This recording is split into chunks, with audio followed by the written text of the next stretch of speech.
विनय classes की तरफ से मेरे सभी मित्रों को प्यार भरा नमस्कार। तो कैसे हो मित्रों आप? मस्त मजे में। इंसान को मजे में ही रहना चाहिए, कभी टेंशन लेनी नहीं चाहिए, एकदम बिंदास रहना चाहिए, लेकिन वैर सभ्य और संस्कारी बनकर।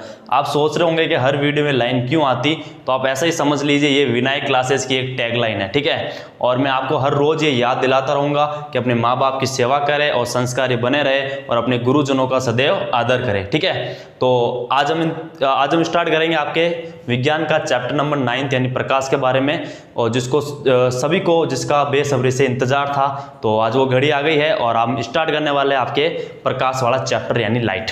देखिए दोस्तों, जैसा कि आपको पता है कि जैसे अंधेरा होता है तब आप कुछ भी वस्तु देख नहीं पाते हो, और जैसे ही वहाँ पे लाइट आती है यानी प्रकाश आता है तब आप उसको आसानी से देख पाते हो। इसका मतलब ये हुआ कि जो लाइट है ना, वो हमें देखने में मदद करती है ना। किसी वस्तु को देखने के लिए हमें क्या चाहिए? वहाँ पे प्रकाश चाहिए। बात आई समझ में? और जैसा कि आपको पता है कि जो पूरा ब्रह्मांड है, जो पूरा नेचर है, वो दो चीज़ों से मिलकर बना हुआ है, एक है द्रव्य और एक है ऊर्जा। तो हम ये कह सकते हैं भाई प्रकाश एक प्रकार की ऊर्जा होती है। क्या होती है? प्रकाश एक प्रकार की ऊर्जा होती है, ठीक है। जैसे इस दुनिया का सबसे बड़ा प्रकाश का स्रोत है तो वो है हमारे सूर्य देवता, जिनको हम देवता के रूप में पूजते हैं, और जो आपको सवेरे आपको उठा देते हैं जल्दी, तो वो है आपके सूर्य देवता, ठीक है। तो चलिए हम आराम से स्टार्ट करते हैं इस चैप्टर को। तो ध्यान से देखिएगा, बहुत ही इंपॉर्टेंट क्वेश्चन है। जैसा आपको पता है कि इसका जो अगला चैप्टर विद्युत धारा, जो अब आपके कोर्स में नहीं है, तो जो बच्चे 2021 की तैयारी कर रहे हैं उसके लिए प्रकाश वाला चैप्टर बहुत ही इंपॉर्टेंट होने वाला है फिजिक्स में, ठीक है। तो चलिए हम स्टार्ट करते हैं। तो जैसा कि आपको पता है कि भाई हम पढ़ रहे हैं आज प्रकाश के बारे में, यानी आपकी लाइट के बारे में, ठीक है। प्रकाश यानी लाइट के बारे में सबसे पहले तो यही बात ध्यान रखिएगा कि जो प्रकाश है वो एक प्रकार की ऊर्जा होती है। क्या होती है? आपकी एक प्रकार की ऊर्जा, यानी हम कह सकते हैं भाई ये होती है एनर्जी। क्या होती है? आपकी एनर्जी। बात आई समझ में? अब देखो, और इस ब्रह्मांड में सबसे बड़ा प्रकाश का स्रोत है तो वो है हमारे सूर्य देवता, यानी आपके सन, ठीक है। तो जो सूर्य है वो क्या है? इस दुनिया का सबसे बड़ा स्रोत है ना। अगर आपको सूर्य की तरह चमकना है तो सूर्य की तरह पहले जलना होगा, तभी आप सूर्य की तरह चमकोगे। बात आई समझ में? इसलिए बड़े मेहनत करो और 2021 में एक अच्छे मार्क्स के साथ आप पास आउट हो, यही मेरी आशा और यही मेरी शुभकामनाएं है। तो चलिए हम स्टार्ट करते हैं। अब देखो, ये जो आपको ऊर्जा है ना, प्रकाश, ये जो प्रकाश है ना, वो एक प्रकार की ऊर्जा होती है, इतनी हमने बात की। और ये हमें देखने में मदद करती है, यानी ये देखने का कारण हमारे सूर्य देवता यानी प्रकाश ही है, ठीक है। बिना प्रकाश हम नहीं देख पाएंगे, तो ये देखने में मदद करती है। तो हमारे देखने में मदद कौन करती है भाई? हम बोलेंगे प्रकाश से ना। प्रकाश के बिना हम नहीं देख पाते। अब किसी भी वस्तु को, जैसे आपको अगर मान लो इधर कोई वस्तु रखी हुई है आपकी, ठीक है, इधर क्या रखी है आपकी? कोई वस्तु यानी कोई ऑब्जेक्ट रखा हुआ है। तो ये जो सूर्य है, ठीक है, सन, इनकी किरणें आती है और ये वस्तु क्या करती है भाई? इन किरणों को परावर्तित करती है, और ये कहाँ पे आती है? हमारे आंखों पर। कहाँ पर आती है? हमारे आंखों पर। और आंखों से हम क्या करते हैं? उस वस्तु को आराम से देख पाते हैं, ठीक है। बात आई समझ में? तो ये वस्तु क्या होती है? जो सन होती है ना, तो सन यानी जो सूर्य है, उनसे प्रकाश की किरणें आती है, जो वस्तु से टकरा कर कहाँ आती है? हमारे आंखों पर आती है, तब हम उस आंखों से उस वस्तु को देख पाते हैं। बात आई समझ में? अब देखो, हमारे आंखों में क्या होता है? हमारे आंखों में इधर एक पार्ट होता है जिसको हम बोलते हैं रेटिना। क्या बोलते हैं भाई? रेटिना। यही क्या बनती है? आपके प्रतिबिंब बनती है ना। उस वस्तु का क्या बनता है? प्रतिबिंब बनता है। यानी जैसे ये जो आपकी किरणें हैं वो हमारे इस रेटिना पर पड़ती है, तो रेटिना की कुछ कोशिकाएं उत्तेजित हो जाती है, जिसके कारण हमें वो वस्तु दिखाई देती है, अर्थात वस्तु का प्रतिबिंब बन जाता है रेटिना पर। ध्यान रखिएगा मित्रों, ये प्रतिबिंब उल्टा होता है। कैसा होता है? उल्टा। और उसको विद्युत सिग्नल के द्वारा इसको कहाँ भेजा जाता है? मस्तिष्क में भेजा जाता है। और मस्तिष्क में ये जो उल्टा है इमेज, उसको क्या किया जाता है? सीधा कर लिया जाता है। बात आई समझ में? छोटी सी बात मैंने ये बोली है कि अगर आपको कोई वस्तु देखनी है तो उसके लिए आपको क्या चाहिए भाई? प्रकाश चाहिए। प्रकाश क्या करता है? उस वस्तु से, ये जो वस्तु है इस पर किरण पड़ेगी, यानी किरण इससे टकराएगी और ये परावर्तित होकर कहाँ आएगी? हमारी आंखों पर आएगी, जिससे हमें उस वस्तु का ज्ञान होता है। उस वस्तु का क्या होता है? ज्ञान होता है। तो यहाँ तक बात आ गई आपको समझ में? बहुत सिंपल सा कॉन्सेप्ट है। अब देखिए नेक्स्ट हम इसमें क्या बात करेंगे? देखो ध्यान से पढ़ना, प्रकाश बहुत ही इंपॉर्टेंट चैप्टर है आपके लिए, ठीक है। तो देखो, अब मान लो ये कोई वस्तु है, ठीक है। अब देखो वस्तु क्या करती है, आपके रंगों का उत्सर्जन करती है या रंगों का क्या करती है, अवशोषण करती है। ठीक है, अगर वो वस्तु सभी रंगों का अवशोषण कर दे, कोई वस्तु क्या करे, सभी रंगों का अवशोषण कर दे, तो वो वस्तु काली दिखाई देती है। कैसी दिखाई देती है, आपके काली दिखाई देती है। यानी हम ये बोल सकते हैं कि अगर कोई वस्तु काली है ना, तो सभी रंगों का अवशोषण करेगी। क्या करेगी, सभी रंगों का अवशोषण करेगी।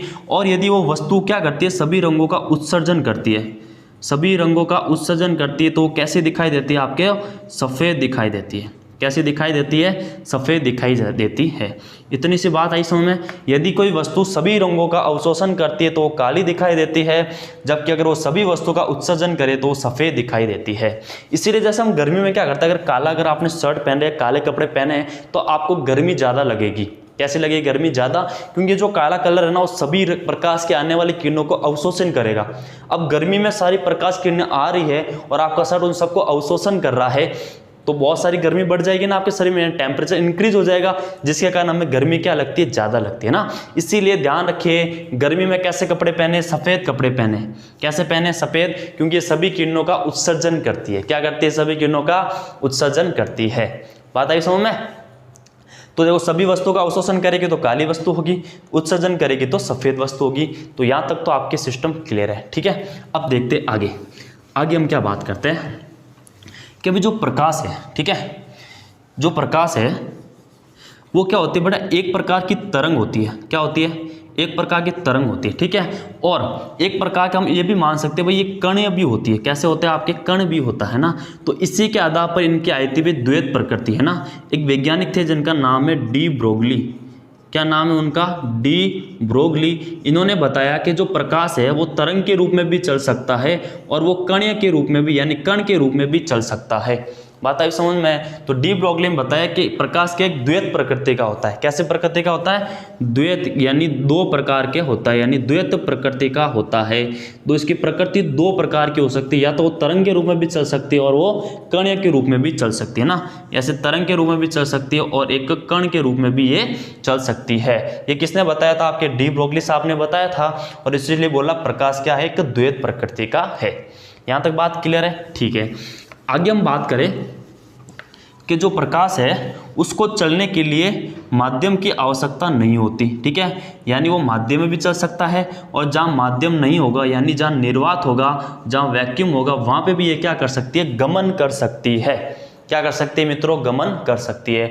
यानी प्रकाश के लिए माध्यम हो ये आवश्यकता नहीं है, यानी माध्यम की इसको आवश्यकता नहीं है, ये निर्वात में भी चल सकता है। ध्यान रखिएगा, प्रकाश की निर्वात में चाल, प्रकाश की निर्वात में चाल होती है 3 × 10⁸ मीटर पर सेकंड। और रोमन नामक वैज्ञानिक ने ये आपको बताया था कि भाई प्रकाश की निर्वात में चाल कितनी होती है, 3 × 10⁸ मीटर पर सेकंड होती है। बात आई समझ में।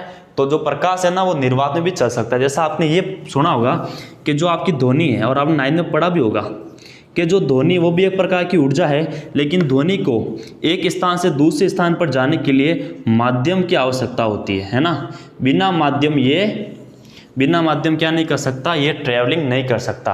ठीक है, इसीलिए चंद्रमा पर जहाँ आपके वैक्यूम है, यानी जहाँ कोई माध्यम नहीं है, वहाँ पर हम आसानी से बात नहीं कर पाते ना। जो हमारे जो ध्वनि के ऊर्जा के जो कण है ना, वो वहाँ ट्रांसफर नहीं हो पाते, वो गमन नहीं कर पाते, इसलिए वहाँ सुन नहीं पाते। बात आई समझ में। ठीक है, तो यहाँ तक आपकी बात क्लियर है। चलिए ठीक है भाई, प्रकाश की जो माध्यम में निर्वात दोनों में चल सकता है, यानी माध्यम की इसको कोई आवश्यकता नहीं है। और निर्वात में इसकी अधिकतम चाल कितनी होती है, 3 × 10⁸ मीटर पर सेकंड। ठीक है, और ये रोमन नामक वैज्ञानिक ने बताया है, तो ये मैं थोड़ा सा एक्स्ट्रा बता रहा हूँ, आप ध्यान रखिएगा। ठीक है, अब चले आगे। अब आगे हम बात करें, आपके बहुत सिंपल सी बातें जानेंगे। अभी छोटी छोटी बातें जानेंगे प्रकाश के बारे में। सबसे पहले इसका अगला है कि जो प्रकाश होता है ना वो हमेशा सरल रेखीय गति करता है ना, सरल रेखीय पथ पर गति करता है। कहाँ करता है भाई, सरल रेखीय पथ पर गमन करता है। तो सरल रेखीय पथ पर गमन करता है प्रकाश।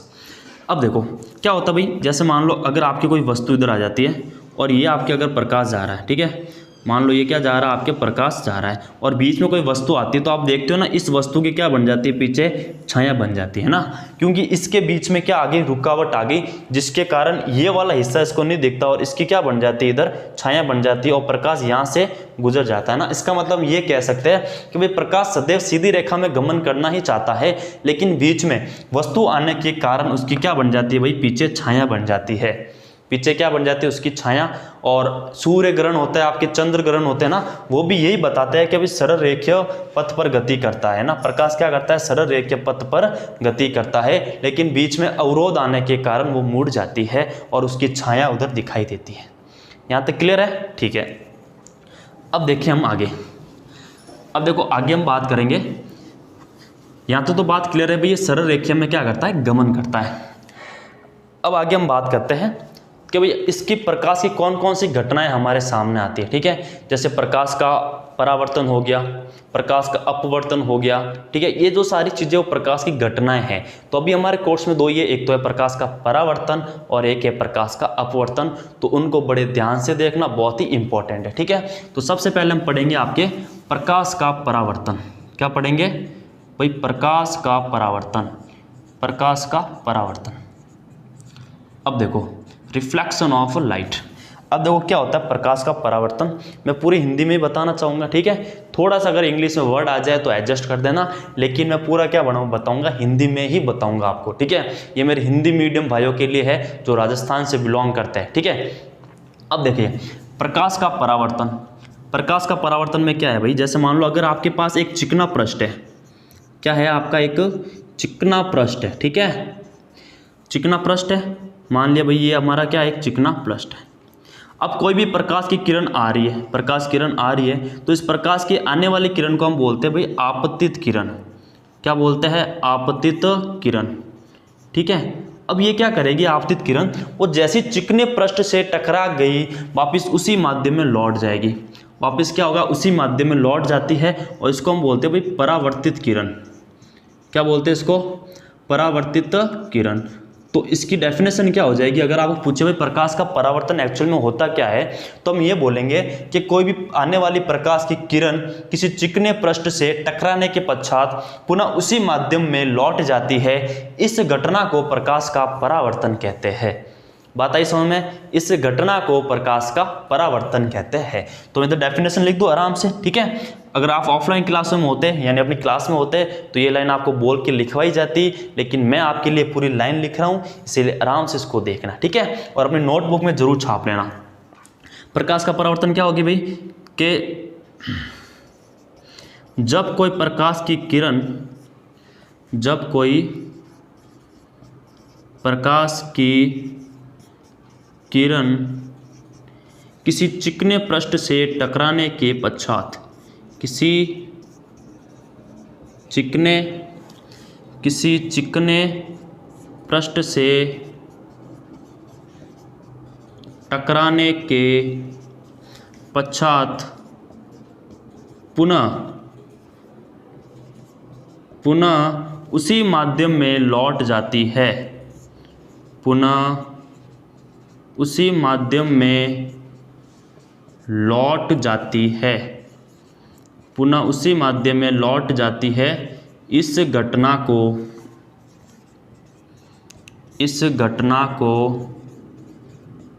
प्रकाश का परावर्तन कहते हैं। इस घटना को प्रकाश का परावर्तन कहते हैं। ठीक है, जब कोई प्रकाश की किरण किसी चिकने पृष्ठ से टकरा कर या टकराने के पश्चात पुनः उसी माध्यम में लौट जाती है, इस घटना को प्रकाश का परावर्तन कहते हैं। बात आई समझ में, ये छोटा से आपकी इसकी डेफिनेशन है जो आपको याद रखनी है। ठीक है, अब जो भी कोई किरण आई, आने वाली किरण को हम बोलेंगे आपतित किरण, टकराने के पश्चात जाने वाले किरण को हम बोलेंगे परावर्तित किरण। अब इसके बीच में क्या होता है, एक काल्पनिक रेखा खींच दी जाती है। क्या खींच दी जाती है, काल्पनिक रेखा खींच दी जाती है, जिसको हम बोलते हैं अभिलंब। ठीक है, क्या बोलते हैं भाई, अभिलंब बोला जाता है। तो ये काल्पनिक रेखा है। तो अब ध्यान रखना भाई, अभिलंब और आपतित किरण के बीच बनने वाला कौन, आपतन कोण। क्या बोलते हैं भाई इसको, आपतन कोण। परावर्तित किरण और आपतित किरण के बीच बनने वाला कौन है आपका, परावर्तन कोण। कौन सा कोण है? परावर्तन कोण। और इसको हम लिखते हैं R से और इसको लिखते हैं हम I से, ठीक है। तो अब इधर एक बात आप ध्यान रखिएगा कि भाई आपके परावर्तन के नियम क्या है। तो परावर्तन के 2 नियम है, ठीक है। परावर्तन के कितने हैं? 2 नियम हैं। तो मैं इधर लिख देता हूं आपके परावर्तन के नियम। तो देखो परावर्तन के 2 नियम है। सबसे पहला नियम है कि भाई आपतित किरण, सबसे पहला है आपतित किरण, परावर्तित किरण, आपतित किरण, परावर्तित किरण व अभिलंब। आपतित किरण, परावर्तित किरण व अभिलंब तीनों एक ही तल में होते हैं, एक ही तल में होते हैं। बात आई ना समझ में? तीनों क्या होते हैं? देखो आपके एक ही तल में होते हैं ना, आपतित किरण, अभिलंब और परावर्तित किरण, तीनों क्या होंगे? आपके एक ही तल में होते हैं। मैं थोड़े छोटे छोटे लिख रहा हूँ ताकि बोर्ड थोड़ा छोटा है, इसलिए मैं इसमें आराम छोटे छोटे लिख रहा हूँ, लेकिन मैं बोल क्लियर रहा हूँ। इसीलिए अगर आपको ये दिखाई नहीं दे रहा है, लेकिन जो मैं बोल रहा हूँ ना उसके अकॉर्डिंग आप वो छाप लेना अपनी नोटबुक में, ठीक है। अब देखो इसका दूसरा नियम क्या है कि भाई आपतन कोण और परावर्तन कोण हमेशा बराबर होते हैं। आपतन कोण और परावर्तन कोण हमेशा क्या होते हैं? बराबर होते हैं। तो ये 2 नियम है आपके प्रकाश के परावर्तन के, ठीक है। तो क्वेश्चन आ जाए, समझाइए भाई प्रकाश का परावर्तन क्या होता था, इसके नियम लिखिए। तो आप क्या बोलोगे? सबसे पहले अच्छे से बनाओगे डायग्राम। डायग्राम बनाने के बाद आपको ये लिखना, ये है भाई आपकी आपतित किरण और ये है आपकी परावर्तित किरण, ये है आपका अभिलंब। इन दोनों के बीच बनने वाला कोण आपतन कोण, परावर्तित किरण अभिलंब के बीच बनने वाला कोण परावर्तन कोण। डेफिनेशन पूछे तो क्या हो जाएगी? जब कोई प्रकाश की किरण किसी चिकने पृष्ठ से टकराने के पश्चात पुनः उसी माध्यम में लौट जाती है, इस घटना को प्रकाश का परावर्तन कहते हैं, ठीक है। अगर राइटिंग समझ में नहीं आ रही है तो मेरे जो बोल रहा हूँ ना उसके पीछे पीछे लिख देना, ठीक है। तो आराम से उसको नोट कीजिए। हम आगे बढ़ रहे हैं अब इसके साथ ही कि भाई नियम हो गए आपतित किरण, परावर्तित किरण व अभिलंब तीनों एक ही तल में होंगे और कोण आपतन कोण और परावर्तन कोण हमेशा बराबर होते हैं। तो यहाँ तक क्लियर है ना आपके? ठीक है, इजाजत है आगे बढ़े? तो देखो हम आगे बढ़ते हैं भाई प्रकाश का परावर्तन। अब जो परावर्तन होता है ना वो भी आपके 2 प्रकार का होता है। कितने प्रकार का होता है? 2। एक तो होता है आपका नियमित परावर्तन, एक होता है विसरित परावर्तन, ठीक है। नियमित परावर्तन और एक होता है आपका विसरित परावर्तन। तो देखो नियमित और विसरित परावर्तन में अंतर क्या है इसको ध्यान से समझे। तो बेटा एक तो हो जाएगा आपका नियमित परावर्तन। क्या हो जाएगा? नियमित परावर्तन।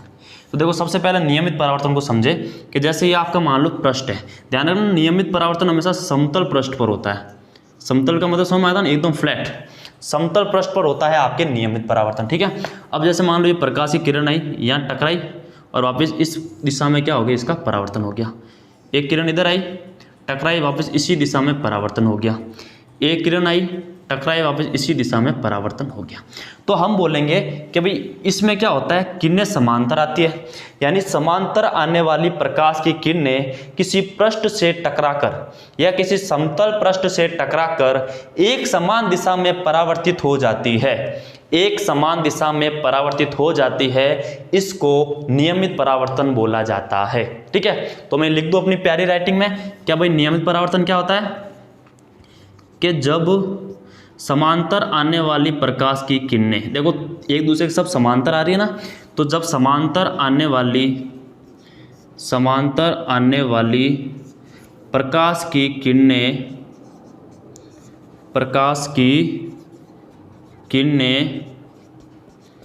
पृष्ठ से टकराने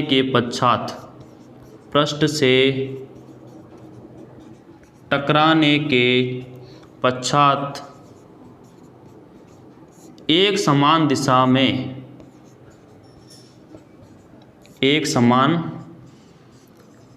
एक समान दिशा में परावर्तित हो जाती है।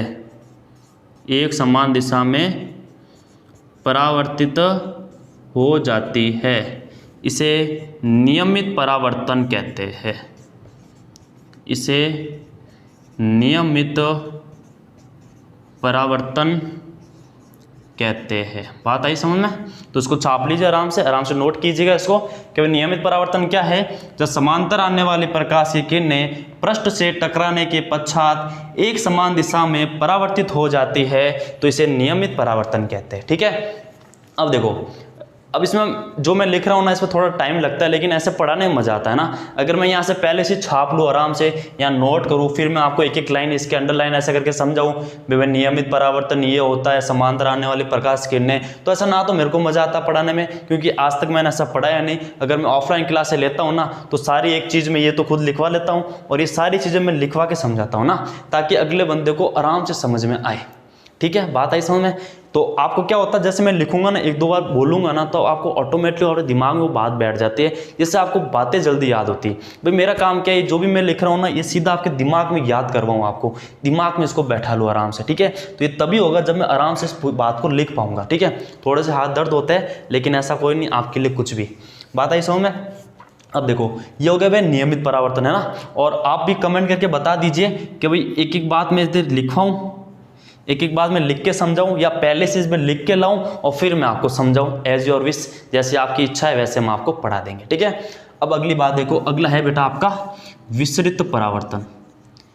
क्या है आपका विसरित परावर्तन। अब देखो, विसरित परावर्तन क्या होता है कि जैसे मान लो ये खुरदुरे पृष्ठ पर होता है। ठीक है, ये इस टाइप का कोई एक पृष्ठ है, खुरदुरा पृष्ठ। अब जैसे किरण आई, यहाँ टकराई, वापस यहाँ चली गई। ठीक है, अब एक किरण आई, यहाँ टकराई, वापस इस दिशा में आ गई।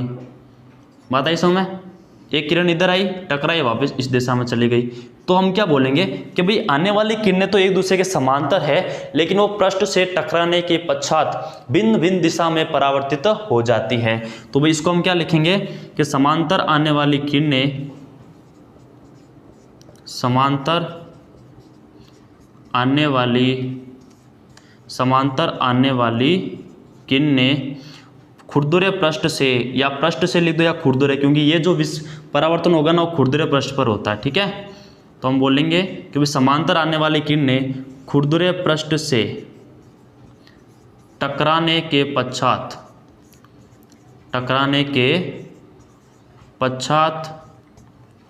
भिन्न भिन्न दिशाओं में, भिन्न भिन्न का मतलब हो गया अलग अलग, डिफरेंट डायरेक्शन। ठीक है, पश्चात भिन्न भिन्न दिशाओं में परावर्तित हो जाती है, यहाँ तक क्लियर है। तो आराम से इसको नोट कीजिएगा कि वह नियमित परावर्तन होता है जब समांतर आने वाली प्रकाश की किरणें पृष्ठ से टकराने के पश्चात एक समान दिशा में परावर्तित हो जाती है, इसे नियमित परावर्तन कहते हैं। और विसरित परावर्तन क्या होता है, समांतर आने वाली किरणें खुरदुरे पृष्ठ से टकराने के पश्चात भिन्न भिन्न दिशाओं में परावर्तित हो जाती है। तो आराम से इसको छाप लिया आपने, नोट कर लिया। चले अब आगे बढ़ते हैं। तो अभी हमने प्रकाश का परावर्तन देखा है। ठीक है, और परावर्तन के नियम हमने पढ़ लिए, और परावर्तन के जो दो प्रकार थे, नियमित और विसरित, उन दोनों को हमने जान लिया। अब आगे बढ़ते हैं हम। तो आगे बढ़ते हैं और आगे हम बात करते हैं भाई दर्पण की। किसकी बात करते हैं, दर्पण यानी मिरर की। ठीक है, तो हम बात करेंगे भाई अब दर्पण यानी आपकी मिरर की। तो देखो, सबसे पहले हमें छोटा सा कॉन्सेप्ट है भाई आपका समतल दर्पण के बारे में बता देते हैं, समतल दर्पण के बारे में। ठीक है, तो देखो समतल दर्पण का जो प्रतिबिंब है ना वो आभासी बनता है। कैसा बनता है, आपके आभासी बनता है। ठीक है, अब देखो ये आपका एक समतल दर्पण है और यहाँ आप खड़े हो। ठीक है, तो ये आपका मान लो कोई बिंब है, या आप इधर खड़े हो, तो हम देखेंगे भाई जितनी दूरी, इतनी मैंने दर्पण से जितनी दूरी बिंब की है ना, उतनी ही दूरी क्या होगी, प्रतिबिंब की भी दूरी होगी। जितनी दूरी बिंब की उतनी ही दूरी प्रतिबिंब की होगी, और जितनी हाइट आपकी किसकी है, बिंब की है, उतनी हाइट किसकी होगी, प्रतिबिंब की भी होगी। ये तो आपको नॉर्मली पता भी होगा। ठीक है, आप देखते होंगे ना कांच, तो जितनी दूरी पर मैं खड़ा हूं ना, उतनी दूरी की क्या बढ़ता है भाई, पीछे उसका प्रतिबिंब बनता है। बात आगे समझ में। चले आगे, इजाजत है। ठीक है, अब हम बात करते हैं गोलीय दर्पण की, है ना। इंपॉर्टेंट तो आपके गोलीय दर्पण है ना। जो बातें इंपॉर्टेंट है ना, उसको मैं बार बार गौर से इनको पढ़ूंगा, बार बार उस चीज़ को रिपीट करूंगा ताकि आपको बात याद हो जाए। ठीक है, तो अगली जो बात है ना वो आपके किसके बारे में है, तो वो है आपके गोलीय दर्पण के बारे में। गोलीय दर्पण, देखो गोलीय दर्पण क्या होता है, तो वो किसी गोले का एक अंश होता है ना, ऐसा दर्पण जो किसी गोले का अंश हो, जिससे किसी गोले का अंश है। जैसे मैंने इधर एक बना दिया गोला, एक बना दिया मैंने गोला, इसका मान लो कोई अंश है। ठीक है, इसका क्या है, आपके इस गोले का कोई अंश है। जैसे मान लो मैं यहाँ से ये हटा देता हूँ, ये भाग हटा दिया, तो ये गोले का क्या हो गया, एक अंश हो गया। ठीक है, तो ऐसे दर्पण को हम क्या बोलते हैं, गोलीय दर्पण बोलते हैं। क्या बोलते हैं, गोलीय दर्पण। अब गोलीय दर्पण आपके दो प्रकार के होते हैं ना, एक ये और दूसरा वो। ये है वो है अवतल और वो है आपका उत्तल। तो दो प्रकार के होते हैं, एक होता है अवतल और एक होता है उत्तल। अब देखो अवतल और उत्तल दोनों अलग अलग है, तो किसके आधार पर है, तो मैं आपको जल्दी से 1 मिनट में आप बता देता हूं कि क्या हम बात करें, ठीक है। सबसे पहले गोलीय दर्पण होता है, वो आपके दो प्रकार के होते हैं, एक ये और एक वो, यानी एक होता है अवतल और एक होता है उत्तल। इंग्लिश में बात करेंगे तो इसको बोलेंगे हम कॉनकेव और इसको हम बोलेंगे भाई कॉन्वेक्स। क्या बोलेंगे आपके, कॉन्वेक्स। अब देखो ढंग से समझना आराम से। अवतल दर्पण क्या होता है, जैसे ये आपका एक दर्पण है, अगर मैंने बाहर की ओर क्या किया, इसको पॉलिश किया, बाहर की ओर मैंने इसको कर लिया भाई पॉलिश, यानी अब जो समांतर किरण आएगी या जो हम बोलेंगे अगर बिंब है, तो बताओ बिंब कहाँ रखोगे, जहाँ पॉलिश किया हुआ उधर आप खड़े होते हैं या कभी नहीं होते ना भाई, हम खड़े तो उधर ही होते हैं जहाँ से पॉलिश नहीं होता है। इसका मतलब ये हुआ कि भाई ये जो पृष्ठ है ना, ये उसका परावर्तक पृष्ठ होगा, यानी जो भी किरण आएगी ना वो यहाँ पे परावर्तित होनी है ना, यहाँ पर उसका परावर्तन होगा, इस पृष्ठ से वो टकराएगी, ना कि इस पृष्ठ से। बात आई समझ में, तो ये होगा इसका परावर्तक पृष्ठ। और परावर्तक पृष्ठ कैसा है, आप देखो अंदर धंसा हुआ है ना, तो हम बोलेंगे वह दर्पण या वह गोलीय दर्पण जिसका परावर्तक पृष्ठ अंदर की ओर धंसा हुआ होता है, ऐसे दर्पण को हम अवतल दर्पण कहते हैं, ठीक है। ये क्या होता है भाई, अंदर की ओर धंसा हुआ होता है, अंदर की ओर धंसा हुआ होता है, तो ऐसे दर्पण को हम अवतल दर्पण कहते हैं। उत्तल दर्पण क्या होगा, ठीक है, इसको हम अंदर की ओर से क्या करेंगे भाई, पॉलिश करेंगे और इसका परावर्तक पृष्ठ ये हो जाएगा, ठीक है, यानी उभरा हुआ हो जाएगा। तो हम बोलेंगे भाई परावर्तक पृष्ठ इसका कैसा होगा, बाहर की ओर उभरा हुआ, बाहर की ओर उभरा हुआ होगा। बात आई समझ में कि भाई अवतल दर्पण होगा जिसका परावर्तक पृष्ठ अंदर की ओर धंसा होता है, उत्तल दर्पण होगा जिसका परावर्तक पृष्ठ बाहर की ओर उभरा हुआ होता है। तो ये आपके अवतल और उत्तल दर्पण के क्या है, दोनों में डिफरेंस है, ठीक है। और एक बात ध्यान रखिएगा कि अगर ये आपका अवतल दर्पण है, ठीक है, ये क्या है अवतल दर्पण। अब देखो इस अवतल दर्पण को क्या बोला जाता है, इसको अभिसारी दर्पण भी बोला जाता है। क्या बोला जाता है भाई, अभिसारी दर्पण। अभिसारी दर्पण इसलिए बोला जाता है क्योंकि ये सभी आने वाली समांतर किरणों को एक बिंदु पर एकत्रित करती है।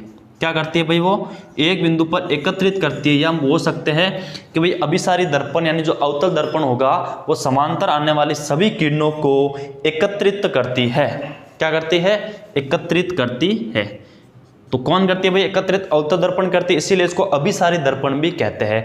जबकि जो आपका उत्तल दर्पण है ना, इसको अपसारी दर्पण कहते हैं। क्या कहते हैं भाई, अपसारी दर्पण। अपसारी दर्पण क्यों कहते हैं, क्योंकि ये सभी किरणों को फैलाता है। क्या करता है, वो सभी किरणों को फैलाता है, ठीक है। तो वो सभी किरणों को फैलाता है, इसीलिए उसको बोला जाता है अपसारी दर्पण। कौन है, वो आपका उत्तल दर्पण है। और जो अवतल दर्पण होता है वो अभिसारी दर्पण है, क्योंकि ये सभी को क्या करता है भाई, एकत्रित करता है। क्या करता है, सभी किरणों को एकत्रित करता है। यहाँ तक बात क्लियर है, ठीक है। आगे बढ़े, इजाजत है, ठीक है। अब देखो, अब हम बात करेंगे कि भाई आपके अवतल दर्पण यानी जो आपके दर्पण है ना, इसमें कुछ मुख्य बातें, कुछ मुख्य परिभाषाएं है, उनको आराम से नोट करना। फिर हमारी आज की क्लास हो जाएगी ख़त्म और कल हम उसके आगे पढ़ाई करेंगे और 3 या 4 दिन में आपका ये पूरा चैप्टर कंप्लीट हो जाएगा। उसके बाद हम कार्य ऊर्जा के बारे में बात कर लेंगे। तो विद्युत धारा वाला तो चैप्टर आपके हट गया है, मज़ा आ गया होगा क्योंकि वो थोड़ा सा टफ आपके लिए होता, ठीक है। और उसके बाद हम स्टार्ट करेंगे आपके बायोलॉजी को। बात आई समझ में। अगर आपको मेरा पढ़ाया हुआ पसंद आता है तो प्लीज़ आप शेयर कीजिए इस चैनल को और हमारे चैनल को सब्सक्राइब कीजिए और बिना लाइक करे ना जाए, ठीक है। तो चलिए स्टार्ट करें, मज़ा आ रहा है, ओके। अब देखो, अब दर्पण की कुछ परिभाषाएं हैं, दर्पण की कुछ मुख्य परिभाषाएं हैं। अब वो परिभाषाएं क्या है उसको गौर से सुने। सबसे पहले है भाई वक्रता केंद्र।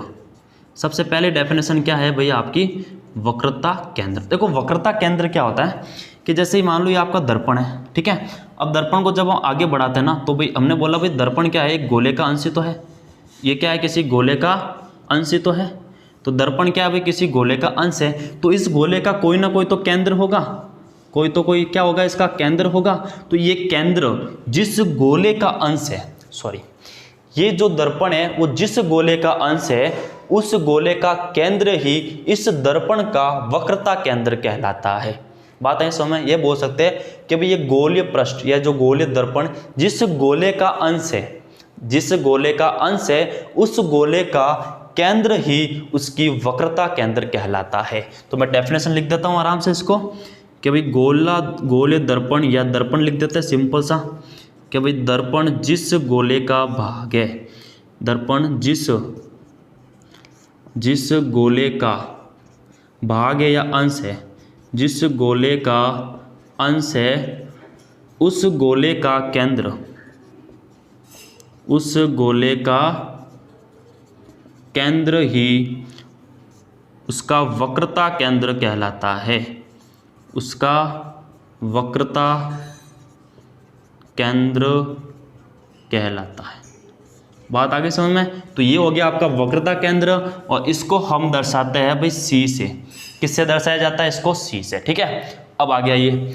अब ये जो दर्पण है ना, ये जो दर्पण है इस पृष्ठ का, इस दर्पण के पृष्ठ का जो मध्य बिंदु होता है, इस दर्पण के पृष्ठ का जो मध्य बिंदु होता है उसे हम ध्रुव कहते हैं। क्या कहते हैं? ध्रुव। और इसको हम लिखते हैं पी से। किससे डिनोट करते हैं? पी से। ठीक है, तो गोलीय दर्पण के पृष्ठ का, गोलीय दर्पण के पृष्ठ का मध्य बिंदु ध्रुव कहलाता है।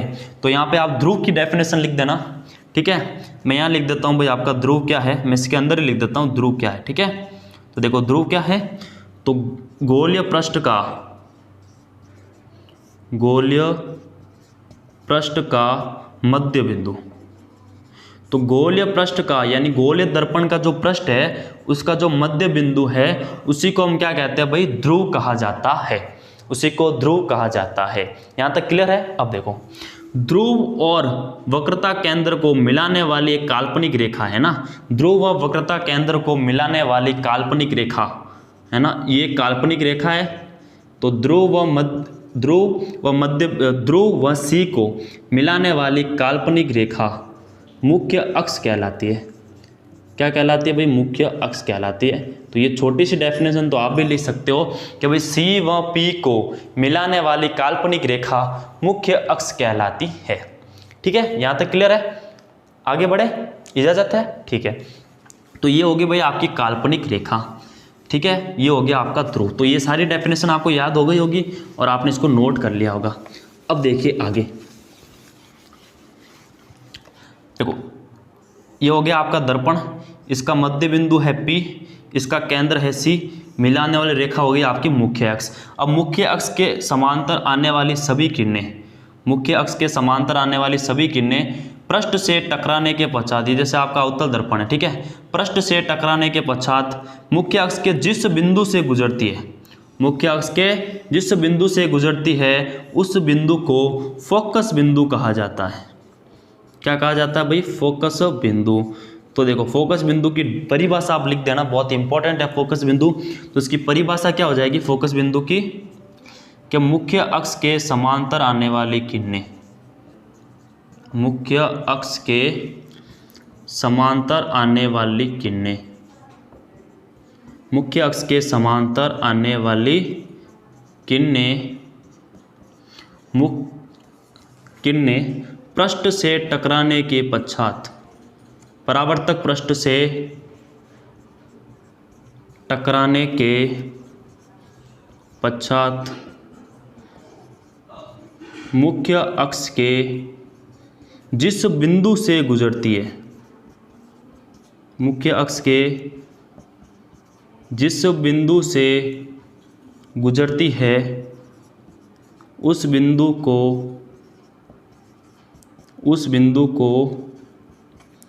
फोकस बिंदु कहते हैं, उस बिंदु को फोकस बिंदु कहते हैं। बात आई समझ में? मुख्य अक्ष के समांतर आने वाली किरणें पृष्ठ से टकराने के पश्चात मुख्य अक्ष के जिस बिंदु से गुजरती है उस बिंदु को फोकस बिंदु कहते हैं और जिसको हम डिनोट करते हैं F से। किससे डिनोट करते हैं? F से। यहाँ ये भी ध्यान रखिएगा कि जो फोकस बिंदु होता है, जो फोकस बिंदु होता है वह C और P का एक मध्य बिंदु भी होता है। क्या होता है? मध्य बिंदु। यानी मैं ये कह सकता हूँ कि ये दूरी और ये दूरी बराबर है। सी पी और एफ के बीच की दूरी और सी और एफ के बीच की दूरी बराबर है। अब देखिए इधर, यहाँ तक बात आगे आपको समझ में, ठीक है, आगे बढ़े। अब देखो आगे आपको क्या याद रखना है, ये आपका P है, ध्रुव है, ये आपका है C और P के बीच की दूरी वक्रता त्रिज्या कहलाती है ना। C और P के बीच की दूरी क्या कहलाती है, वक्रता त्रिज्या, वक्रता त्रिज्या, जिसको हम R से डिनोट करते हैं ना। तो C और P के बीच की दूरी वक्रता त्रिज्या कहलाती है। और ये हो गया आपका F, और F और P की दूरी फोकस दूरी कहलाती है।